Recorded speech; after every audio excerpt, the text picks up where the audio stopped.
Salut, je m'appelle Anton Rogatchov.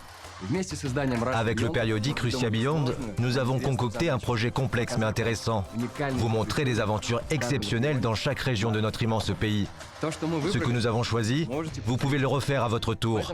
Dans ce film, vous verrez 8 régions de Russie. Vous trouverez d'autres idées de voyage en suivant l'hashtag 85 aventures. Alors on y va.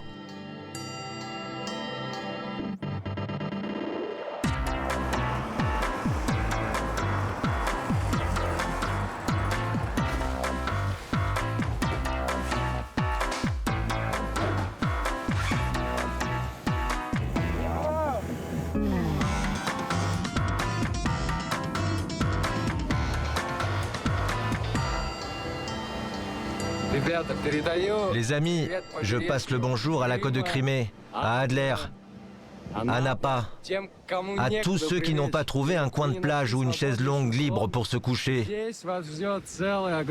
Une plage immense et vide vous attend sur le rivage de la merveilleuse mer Caspienne. Nous sommes au Daghestan, la région la plus méridionale de Russie.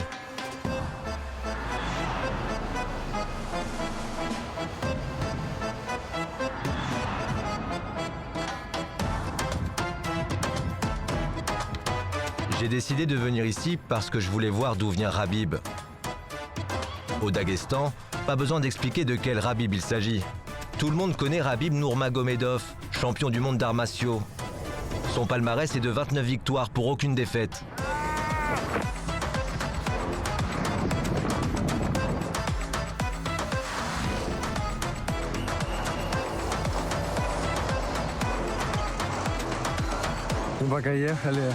Pendant que nous montions, nous avons croisé 5 personnes avec des t-shirts au nom de Rabib.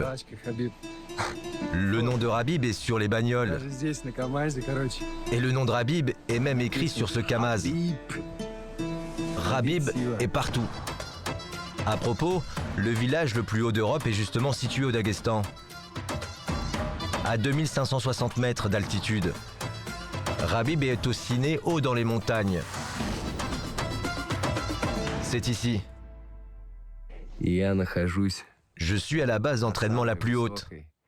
C'est là qu'on entraîne les meilleurs futurs combattants de l'UFC. Rabib aussi, en son temps, s'est entraîné ici.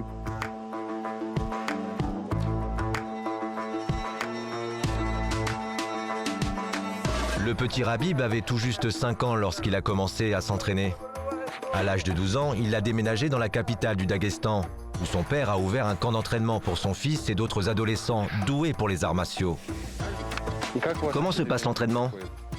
On se lève à 6 heures. Une demi-heure pour se préparer, faire sa toilette, son lit et tout le tralala. À 6h30, on est déjà dehors.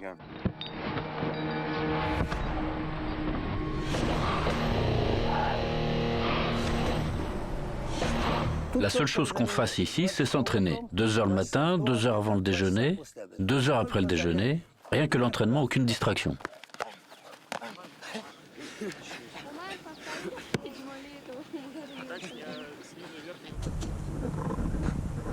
Je veux vivre la journée de demain comme eux. Je vais m'entraîner du matin au soir et on verra ce que ça donne.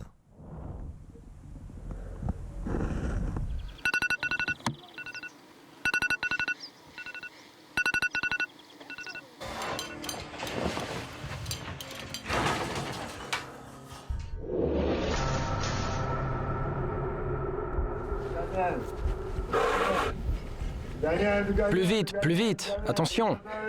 On accélère. 10 secondes, on respire.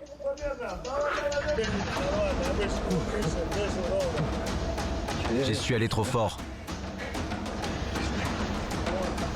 1, 2, 1, 2, 1, 2.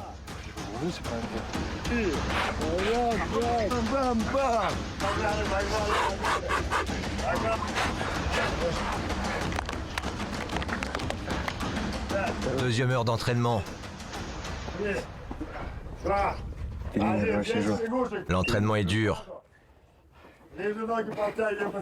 C'est tout, j'y vais. Accélération. On me regarde. Tout de suite, les balles sifflent. 9, 8, 7, 6, 5, 4, 3. C'est comme ça qu'on forme le caractère. Super. Rentrez vos derrière. Monstrueux l'entraîneur. Merci beaucoup. Bravo, beau boulot. On voit que tu bosses. Pour le plaisir? J'ai fait de la boxe. D'autant plus, regarde-moi ces abdos, ça fait envie. La jeunesse, c'est cool. André. Anton. En montagne, c'est dur. Après 20 minutes, on est à bout de souffle. L'idée est que quand on s'entraîne en altitude pendant 2-3 semaines et qu'on redescend ensuite dans la vallée, on se sent autrement, on va plus vite, plus haut, on est plus fort.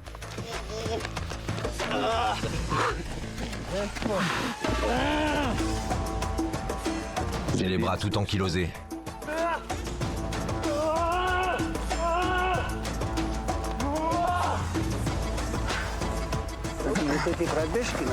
La course en altitude augmente le volume des poumons.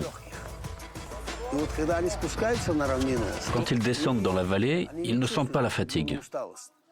On a 3 courses obligatoires à 2000, 2500 mètres d'altitude.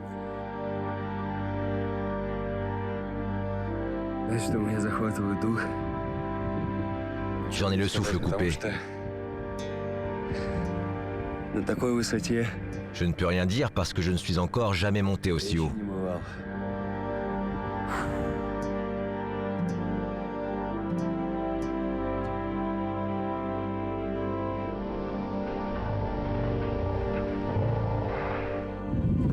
Les amis, le ring ici, c'est un truc de fou, c'est à couper le souffle.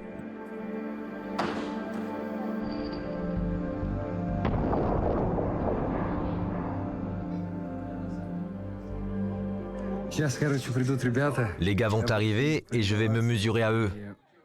Je ne sais pas. Je pense que comme j'ai quand même fait de la boxe, il y a assez longtemps, je pourrais au moins un peu leur résister.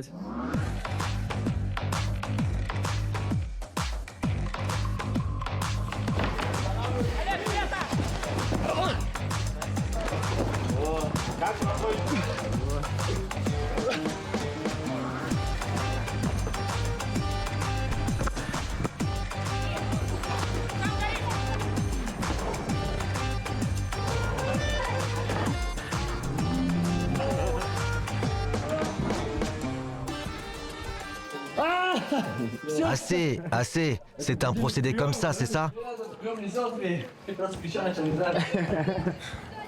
Je pensais que je pourrais au moins faire quelque chose.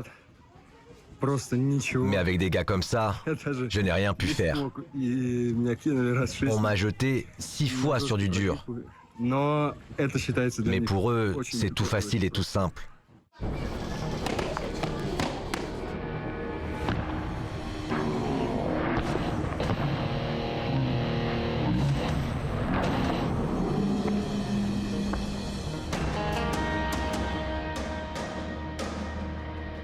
« 290 fins, qu'est-ce que ça veut dire?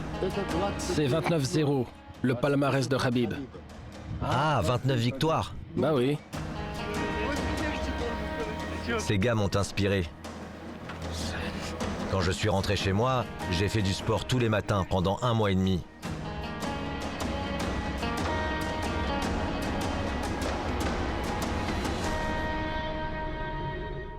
Donc c'était le Daghestan où j'ai refait mes forces. Maintenant, j'ai envie d'aller dans le nord, de passer voir les Khanty ou de faire paître les troupeaux de rennes avec les nénettes. Mais vous savez quoi? Je ne suis jamais allé en Yakoutie. Alors allons-y.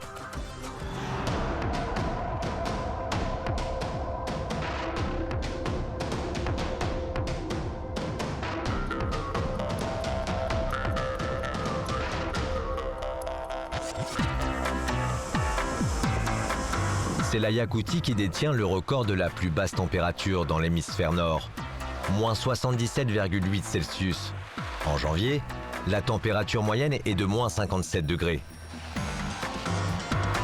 Il y a quelque temps, papa m'a offert des bottines fourrées et je me suis dit, je les mettrai quand j'irai dans le nord. Je les ai mises et j'ai eu les pieds gelés en 2 minutes.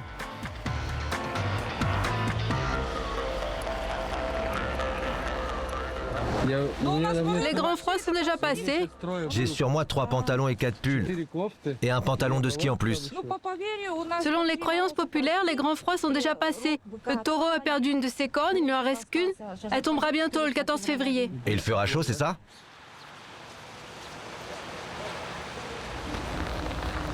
Ils ont aussi Natacha. Des oreilles en feuilles de chou. C'est une couverture pour voiture. On appelle ça une Natacha. Toutes les voitures de Yakoutie ont la leur.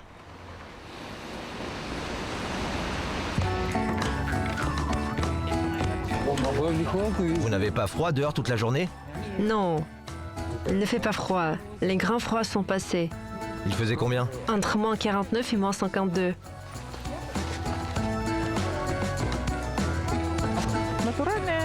Du lait de ferme. Il suffit de le décongeler pour le boire.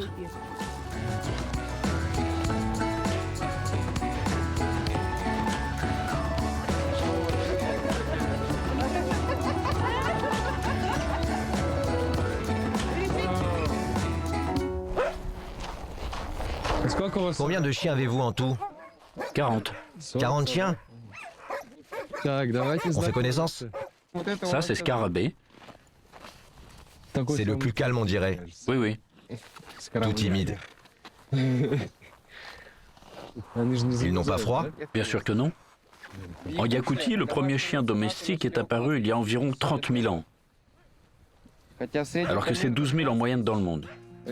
Chez nous, le chien est devenu beaucoup plus tôt l'ami de l'homme. Les chiens de Yakoutie aiment les gens. Ça alors, quand on est avec les chiens, on oublie le froid. L'aventure la plus caractéristique en Yakoutie consiste à faire un tour dans un traîneau tiré par des chiens. C'est à la portée de tout le monde. Ils piaffent d'impatience. Ils ont tous envie de courir. Ils n'aiment pas rester en place. C'est bon, je suis prêt, on y va?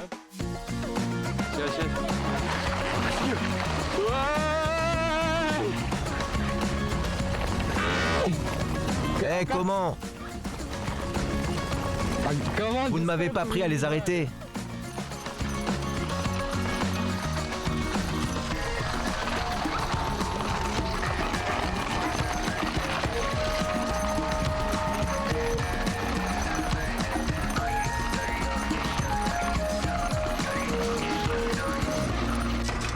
C'est comme ça que j'ai fendu le vent glacial de la Yakoutie. Après cette promenade, j'ai besoin de me réchauffer, faire un tour en radeau ou partir à la recherche d'une nécropole antique. Et si j'allais à la pêche? À Astrakhan.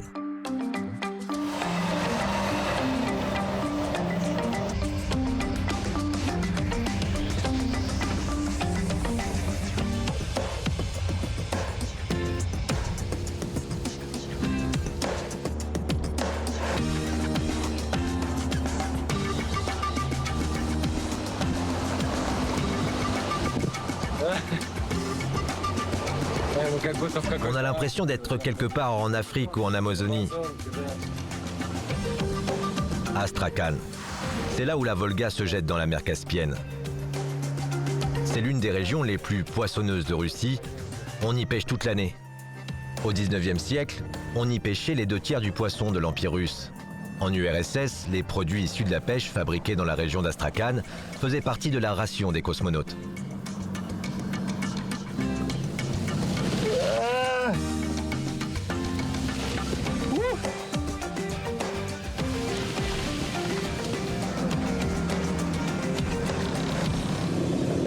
J'ai ouvert Wikipédia hier pour lire un peu sur la région où nous sommes. Il paraît que c'est le plus grand delta d'Europe. C'est vrai. Le delta de la Volga est le plus grand d'Europe, le 8e au monde.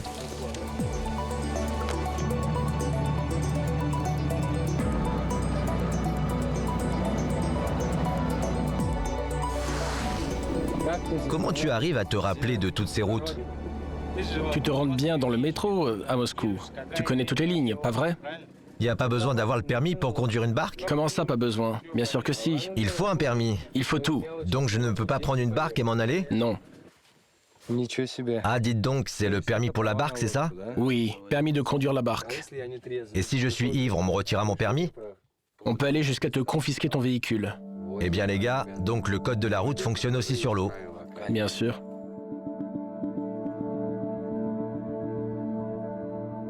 Je n'ai jamais rien vu de pareil. Je n'ai jamais été dans les marais.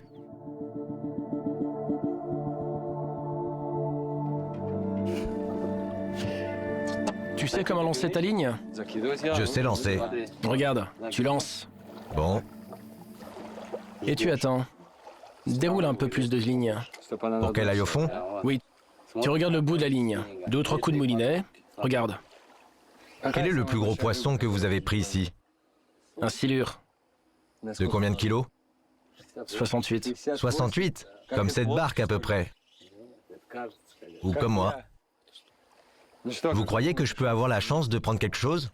Il y a toujours une chance. Même pour les novices? Zut, pourquoi est-ce que je n'ai pas réussi? Je sens qu'il y a quelque chose à l'autre bout. C'est le poisson qui gigote et il a attrapé quelque chose. Je le sens.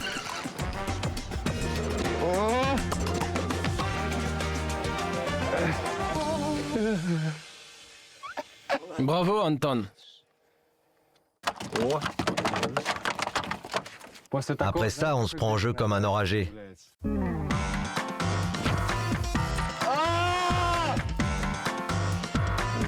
Regarde.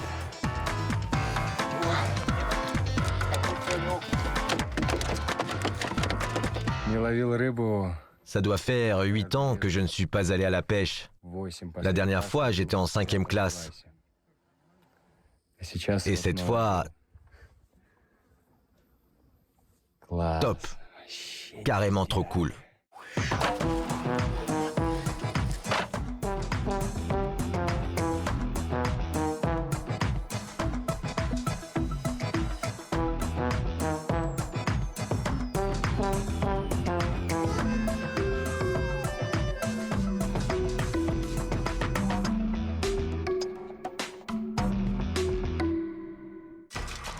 J'ai eu le pain, ou plus exactement le poisson astrakhan.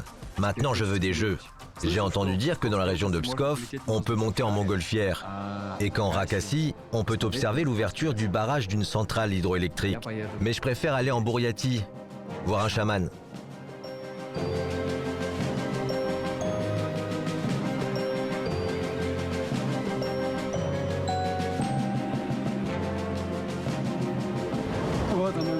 Le voilà l'endroit où l'on peut joindre le cosmos. Je le sens. Je suis au Baïkal. C'est le pays des chamans. Ici, chaque famille a un membre doté de facultés étonnantes. Est à la fois sorcier, médecin, conducteur vers le monde des esprits. L'aventure m'attend. Je vais rencontrer un vrai chaman. Quel âge avez-vous? Maintenant, 72 ans. Pas possible. Sérieusement? Mais je peux te battre. 72 ans. Incroyable. 2 bouteilles. Avant un rite, il faut acheter des offrandes aux esprits. Du beurre, c'est ça? Du beurre, des biscuits, des bonbons, des pains d'épices.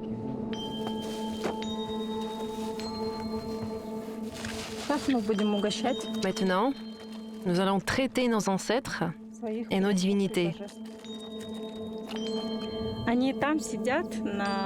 Là-haut, ils ont faim. Ils se mettent en colère si on ne les vénère pas, si on ne leur offre pas à manger. Les gars, vous avez pris le beurre? On a oublié le beurre. Et alors? On ne peut pas faire le rite? Donc on est venu ici et Dima, le caméraman, a oublié le beurre. Comment ça, Dima? Dans le frigo. C'est pour qui ce rite? C'est toi qui devrais prendre le beurre. J'ai assez d'équipements comme ça. Donc on va aller chercher le beurre.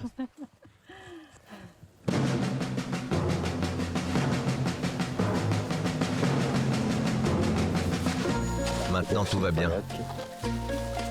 Ce qui est blanc, le lait, le fromage blanc, le beurre, c'est le meilleur que nous puissions offrir à nos ancêtres.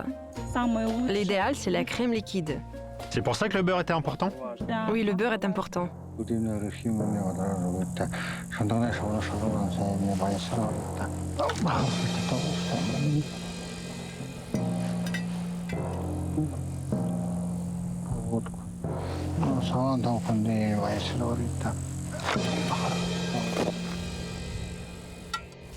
Ferme les yeux.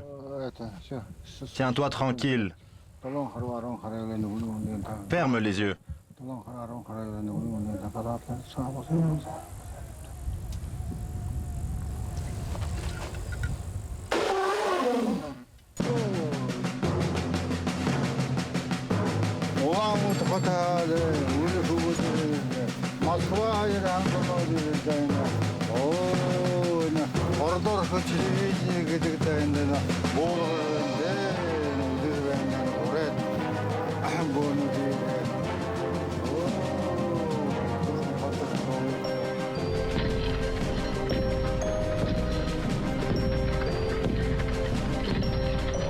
On m'a fait le rite du forgeron, parce qu'il paraît que mes ancêtres étaient forgerons. Tout cela produit une certaine impression. Qu'on y croit ou qu'on n'y croit pas, il se passe quelque chose.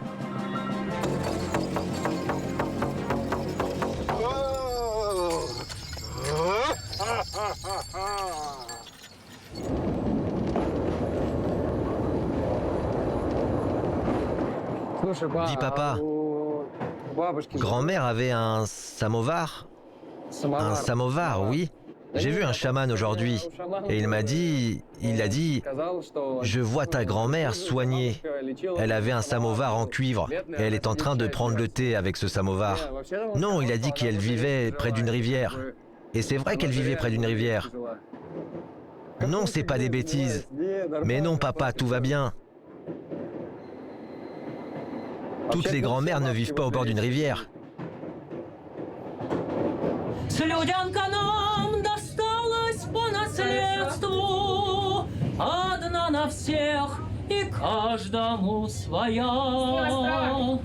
Bravo! Merci. Hurrah! Merci beaucoup. Je vous en prie. C'était vraiment trop cool.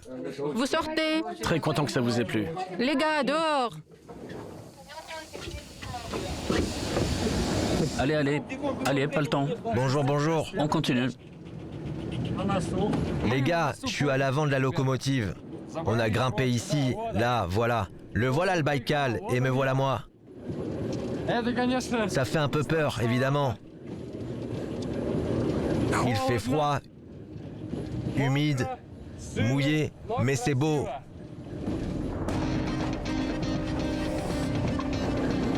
Depuis la découverte de l'Amérique et la construction du canal de Suez, l'histoire n'avait pas connu de plus grands événements. C'est ce qu'écrivaient les journaux européens il y a un siècle. Il s'agissait du projet audacieux des Russes, bâtir une voie de chemin de fer traversant toute la Russie par la Sibérie. C'est dingue! Trop cool! Mais le lac Baïkal barrait la route du chemin de fer transsibérien. L'obstacle semblait insurmontable. Autour des rives escarpées, construire une déviation aurait pris des années. C'est alors que pour la première fois en Russie, on a fait traverser un train par bateau à vapeur. Super photo. On dirait que t'as de la fumée qui sort de la tête. Pendant plusieurs années, des brise-glaces ont efficacement fait traverser les locomotives, les wagons et les passagers. Lorsqu'au cœur de l'hiver, la glace devenait assez solide, on installait des rails temporaires sur le lac et de chevaux tiraient les wagons. Ensuite, on a construit le Circumbaïkal, un chaînon incroyablement difficile à construire du transsibérien. Rien que dans les falaises escarpées, 39 tunnels ont été creusés, sans parler d'une multitude de ponts, de galeries et de murs de soutènement.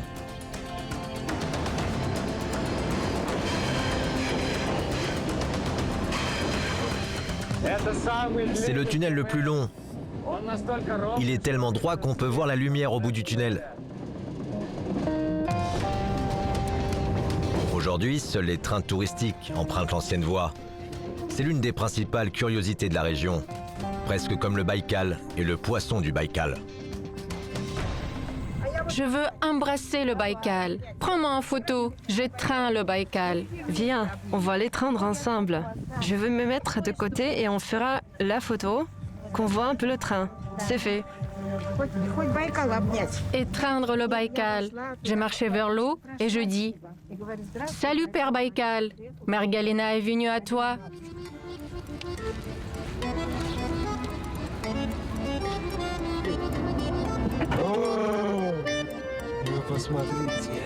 Regardez comme c'est beau.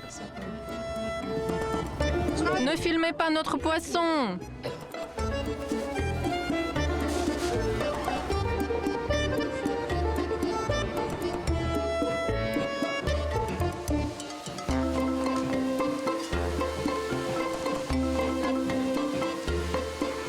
Il est lourd? 8 kilos, 8 kilos? Pour deux, ça suffira? sûr. Parfait, ce sont les plus gros tchéboureks?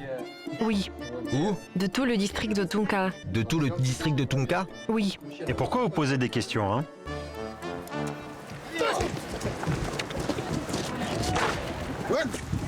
Halte!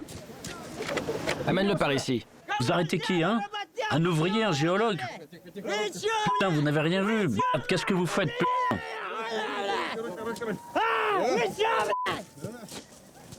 Un spectacle inattendu pour les visiteurs. Une sorte de scène théâtrale, basée sur des événements réels d'ailleurs.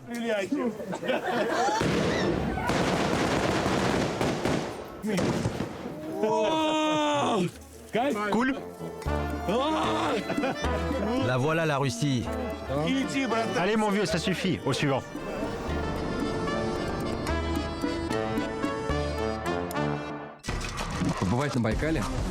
Je rêvais d'aller au Baïkal, j'ai réalisé mon rêve, et vous souhaite de réaliser les vôtres. Mais saviez-vous qu'aujourd'hui le tourisme industriel est très populaire? En Russie, il y a beaucoup d'usines à visiter. À Krasnoïarsk, on peut voir comment sont coulés les lingots. À Magnitogorsk, comment est trempé l'acier. Et à Vladimir, comment on fait du verre à partir du sable. Mais j'ai voulu voir comment on fond les cloches. Toutaïev, ville de l'anneau d'or russe. Elle s'étire sur les deux rives de la Volga. Toutaïev a une particularité qui en fait un véritable monument à la sottise des fonctionnaires. La ville s'étire sur les deux rives de la Volga, mais il n'y a pas de pont pour les relier.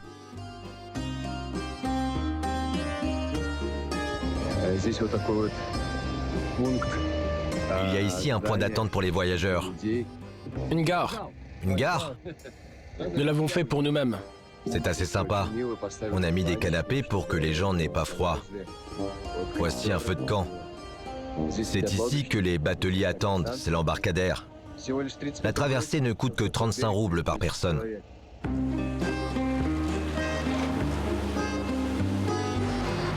L'embarcadère ne fonctionne qu'en été.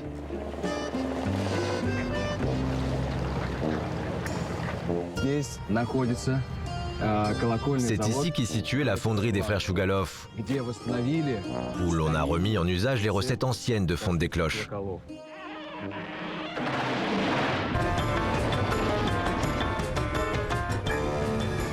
Des années 1920, le jeune pouvoir soviétique se débarrasse du passé. Les églises sont démolies. Les riches ornements des icônes sont démontés.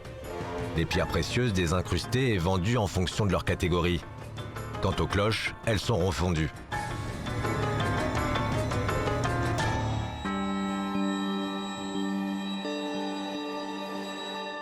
Incroyable. C'est la seule fonderie de Russie où l'on continue à fabriquer des cloches à l'ancienne. Il a fallu effectuer un travail patient de recherche des procédés d'autrefois pour obtenir un son parfait. Les technologies modernes permettent de faire en une semaine une forme de 10 tonnes. En suivant les procédés anciens, il nous faut près de 6 mois pour une forme comme ça. Pourquoi si longtemps? L'argile est appliquée couche par couche au pinceau. L'argile sèche ainsi naturellement. On applique ainsi 40 couches au pinceau. Il ne faut pas aller trop vite. Si on sèche trop rapidement, il y a des fêlures qui apparaissent. Avec les technologies modernes, l'aspect extérieur de la cloche est parfait. Mais malheureusement, le son n'est jamais aussi bon. C'est assez effrayant en fait, parce que... Combien il y a de degrés là-dedans? La main va tout de suite brûler. Non, c'est le gauche. Je suis très anxieux. L'essentiel, c'est maintenant de ne pas... À cause de la peur. Oh, comme si je salais, c'est ça? Oui, oui, Qu'est-ce que je suis en train de saupoudrer? du charbon. Du charbon. Je fais ça bien?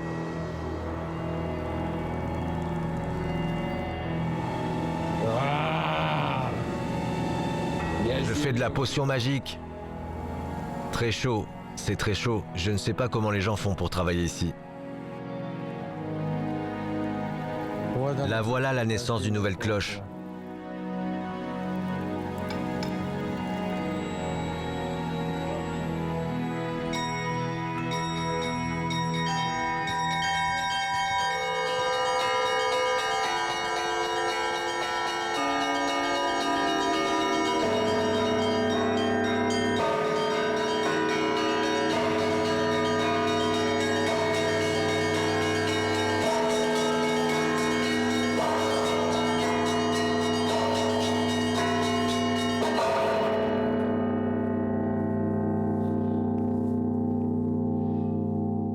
Quel âge as-tu?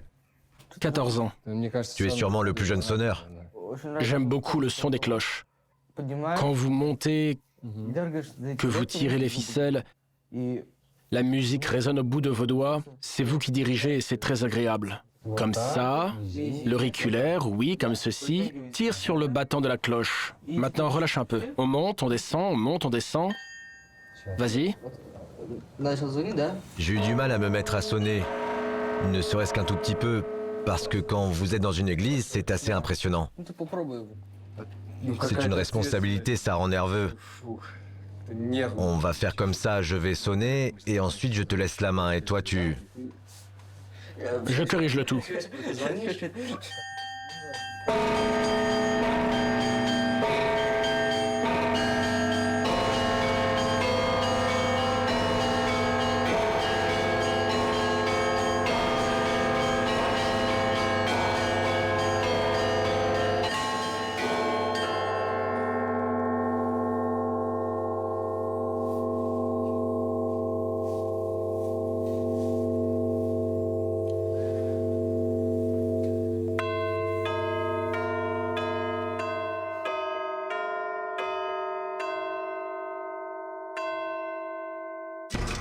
Oui, le son des cloches apaise et calme. Mais il faut redescendre du ciel sur la terre, d'autant que le raisin est mûr en Crimée. Je vais aller faire les vendanges.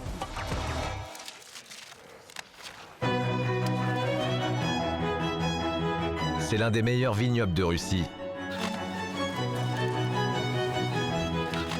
Vous voyez, le propriétaire de cet immense vignoble fait lui-même les vendanges.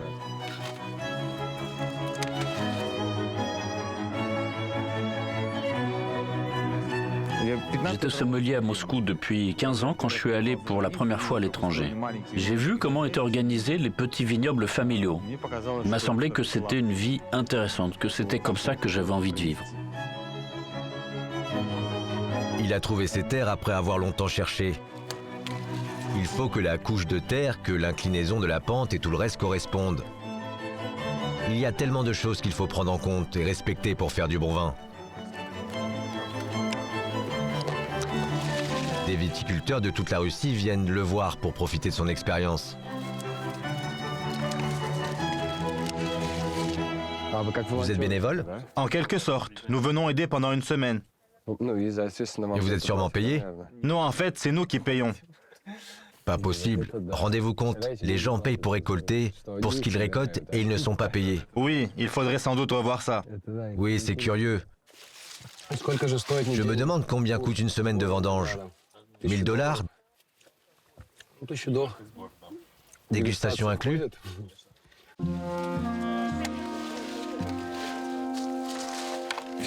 Nous sommes tous à la recherche du bonheur.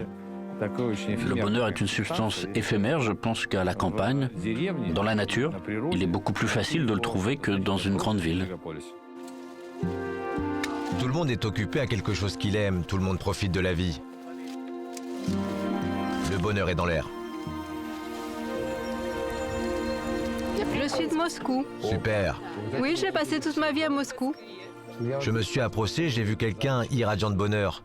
Trop cool, t'as quel âge? 21 ans. Et moi j'en ai 20. Voilà. Mince, tu fais les vendanges? T'as 21 ans et tu fais les vendanges.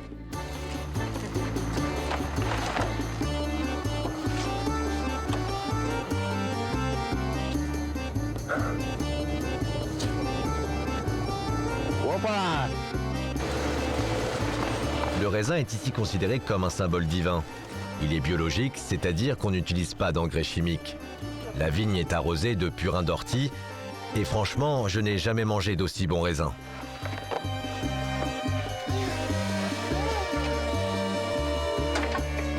Le propriétaire transporte lui-même les cagettes.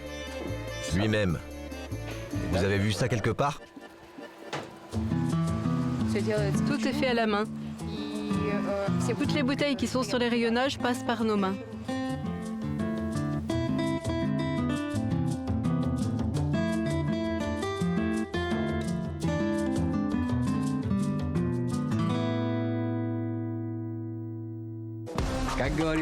Comme on dit, mieux que les montagnes, on ne peut trouver que les montagnes où l'on n'est pas encore allé. Peut-être aller faire un tour en jeep sur des rochers. Ou se réveiller au bord d'un précipice dans une soucoupe volante. Ou encore essayer l'ascension de l'Elbrus. Nous avons pris la dernière crème. Seulement 80 SPF, pas 100. Il n'y en avait plus une seule. Oui, d'ailleurs, comme nous sommes en hauteur, on peut avoir des difficultés à la faire sortir de son tube. Pas moyen. Qu'est-ce que c'est que ça? Ah, ça y est.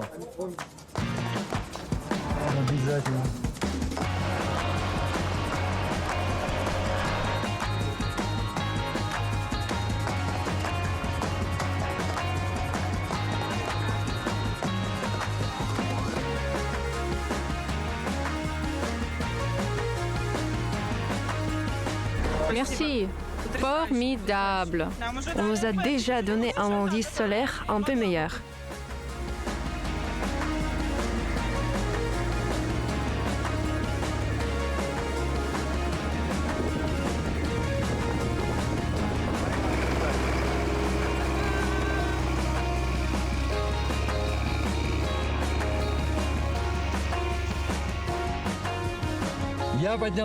Je suis sur la plus haute montagne d'Europe, le mont Elbrus. Je me trouve en ce moment à 4100 mètres d'altitude. Nous logerons aujourd'hui au refuge 11. Là-bas, c'est le sommet d'Elbrus, où j'aimerais bien monter, mais je ne suis pas encore prêt. Pour l'instant, je ne peux qu'en rêver. Mais parler aux gens, leur souhaiter bonne route, ce sera aussi très agréable. Cette nuit, 100 personnes se préparent à la montée.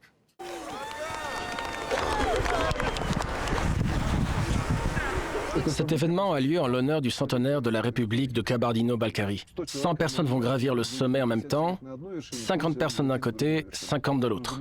Depuis que je suis à l'Elbrus, depuis 20-25 ans, personne n'a jamais fait ça. L'Elbrus est la plus haute montagne d'Europe. Son sommet occidental culmine à 5642 mètres. L'ascension de l'Elbrus n'est pas considérée comme difficile. Et l'on rencontre donc sur ses flancs un flux continu de grimpeurs et de conquérants. Mais cette montagne n'est pas si simple et peut se montrer traîtresse. Voici une pierre avec les noms de ceux qui ne sont pas revenus vivants de leur ascension. Le dernier cas a eu lieu en septembre 2021. Un grand nombre d'erreurs fatales et un changement brutal de temps ont entraîné la mort de 5 alpinistes d'un groupe de 16. Le groupe était presque arrivé au sommet lorsqu'une jeune femme s'est trouvée mal. On l'a redescendue, mais cela n'a pas aidé. Elle est morte 1 heure plus tard dans les bras du guide. 2 autres personnes de ce groupe sont mortes pendant la descente. 2 autres, une fois rentrées au camp. Le mal des montagnes, les chutes de pierres, les failles et le temps changeant, n'importe laquelle de ces circonstances peut être fatale. Le temps ici peut se gâter à tout moment. Le vent souffle déjà assez fort. En ce moment, il souffle déjà un vent fort. Les distances ici ne se mesurent pas en mètres, mais en heures. En combien d'heures as-tu parcouru 500 mètres? C'est une question tout à fait ordinaire. Avant l'ascension, on apprend à tomber correctement. Il faut au moins 1 semaine d'acclimatation avant de tenter l'ascension. Il faut monter chaque jour un peu plus haut et aller un peu plus loin. Comment va le groupe? Tu maîtrises bien? Oui, dans l'ensemble, ça va. Tout le monde avance doucement à son rythme. La base à Elbrus 5. Elbrus 5, j'écoute. Nous sommes à 100 mètres au-dessus du roc de Pastuchov. Tout va bien. Elbrus 6, nous sommes au point de retour. Elbrus 8. Quittons les hauts rochers de Pastuchov. Tout le monde est là. L'état du groupe est satisfaisant. Ils se sont un peu écartés les uns des autres. Comment va Olia? Déjà mieux. Elle a eu un accès. Elle a pris des cachets. Quand vous arrivez là-bas, vous n'avez plus envie de bouger. Les gens n'ont plus envie de bouger. Vous voyez bien, tout se fige, alors qu'il fait moins 50 un peu plus loin. Voyez? Allez voir cet homme qui peine à marcher. C'est normal de marcher comme ça? Voyez vous-même, il a du mal à mettre un pied devant l'autre. Mettez-vous sur le sentier. Les gens vont redescendre. Regardez. Il descend comme un paralysé. Allez le voir et demandez-lui ce qu'il ressent. Prenez 4 heures, allez par là, jusqu'au bout de la falaise, et vous sentirez tout par vous-même. Oui, je suis allé jusqu'à 4900 mètres et je me suis senti plutôt mal. Je m'appelle Anton. Bonjour. À 4900 mètres, je me suis senti brutalement mal. J'ai senti des douleurs au cœur. J'ai continué en faisant un effort de volonté, doucement, en faisant des pauses. Ensuite, j'ai vu un brouillard dans la tête et je me suis dit qu'il fallait encore pouvoir redescendre de ces 4900 mètres. J'ai décidé de ne pas trop charger mon organisme, de ne pas risquer. D'autant plus que nous n'allons pas au sommet, c'est juste de l'acclimatation.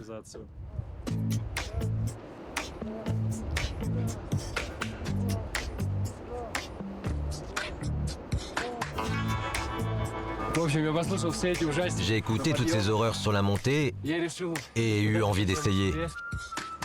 Je ne sais pas jusqu'où j'irai et ce que j'en tirerai, mais j'y vais.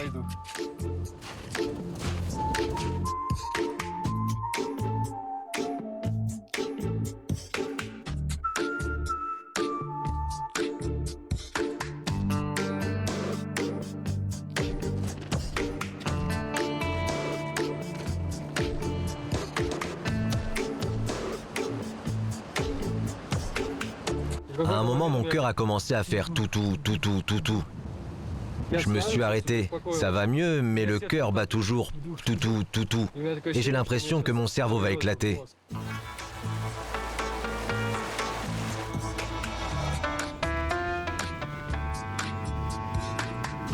Très difficile de monter sans ce qu'on appelle des crampons.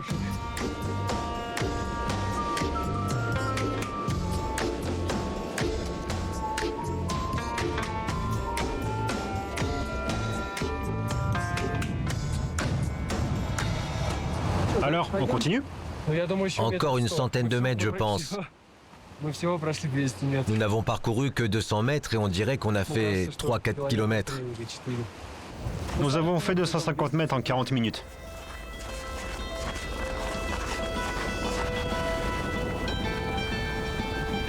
J'aime les défis, j'ai envie d'aller toujours plus haut. Mais je sens qu'il faut rentrer parce que j'ai marché ce qu'il faut pour aujourd'hui. Et j'irai un peu plus loin demain.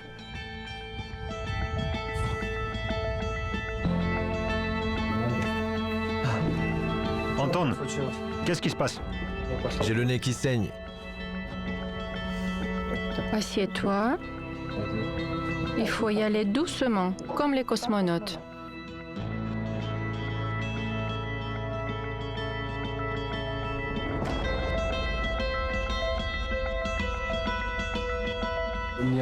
Un gars m'a raconté. Je lui ai demandé tu arrives à bien dormir? Il m'a répondu, pas du tout. Je dors mal depuis 4 nuits, une petite heure, je me tourne, me réveille.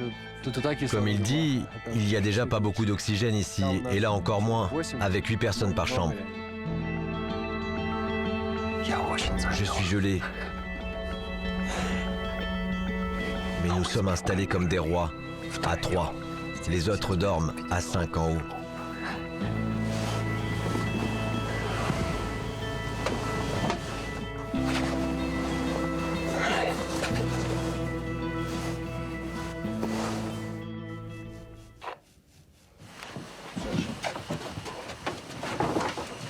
Le départ est fixé à 2 h du matin pour atteindre le sommet à l'aube. Et l'essentiel est d'avoir le temps de redescendre. Car monter, ce n'est que la moitié du travail. Souvent, le temps se gâte vers midi au sommet de l'Elbrouz. Mais cette fois, le temps s'est gâté beaucoup plus tôt.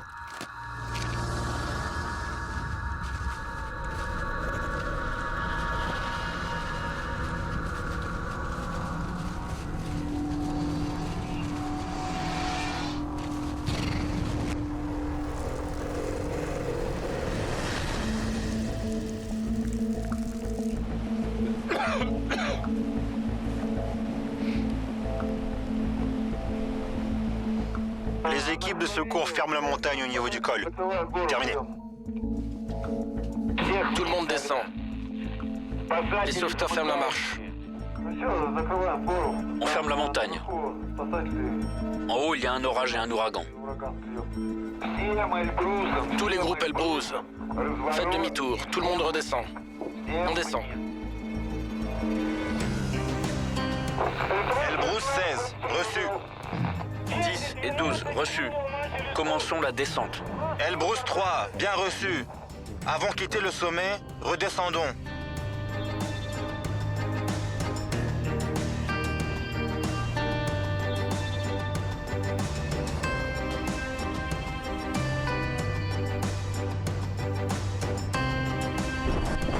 Bon, tout le monde est en bas. Demain, on ira jusqu'au bout. Merci, nous sommes tous vivants. C'était cool.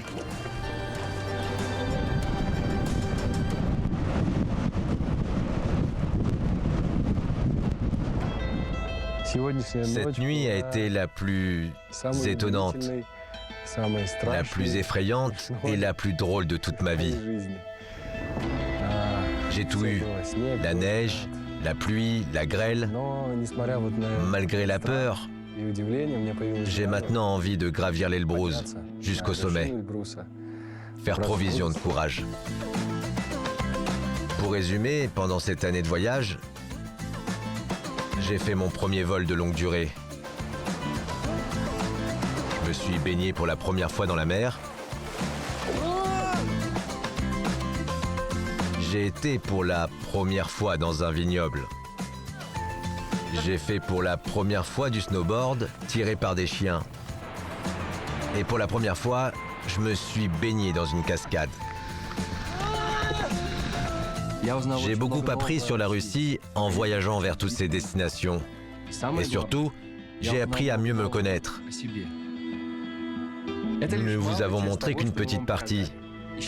Cherchez des idées de voyage avec le hashtag 85aventure. Et vous aurez toujours de quoi vous occuper dans n'importe quel coin de Russie.